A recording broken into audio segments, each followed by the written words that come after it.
So 20 years ago, when I was the CEO of Nova, being the lady that sells cool walkers and commodes, I was not like any hot dinner conversation. Believe me, like, ooh, walkers and commodes, I would not be one of those one day. Well, 20 years later, in my 40s, most of my peers are faced with thinking about their parents aging. And so now, I'm actually really popular at a dinner party, and everybody wants to talk to me about walkers and commodes and bath benches. And you know what's interesting is that only 10% of the conversation centers around the product. They say, just tell me what I need. 90% of the conversation is centered on the relationship, the struggles. How do I get my mom to use a walker? How do I get her to stop driving a car? We fight about this stuff all the time. It's about that relationship, and it's important for us to understand this as part of our consumer education. So I did a little research. Don't expect you to read this, but this presentation will be available on the ECRM website. And some research I thought was so interesting because we need to know the relationship. A couple things about maintaining that relationship with your aging parents. Here are a couple that I really like. One is talk to your parents as friends, keep a sense of humor, and my favorite one, plan an idea and step back.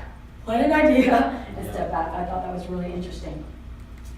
And so what we have here is we have mom, and this is what's going on. I'm angry.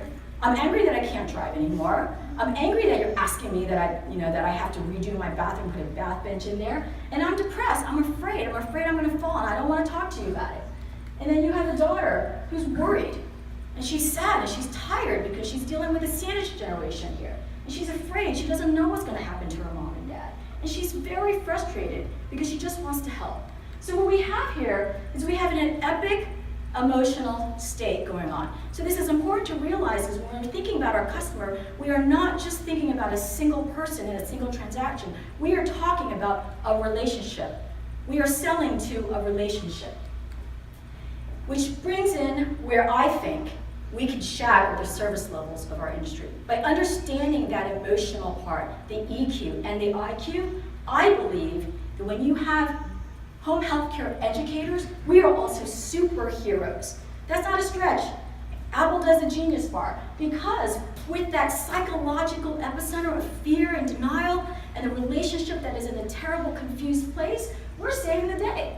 We can come in and save the day. We're helping people. We're improving lives. We're saving lives.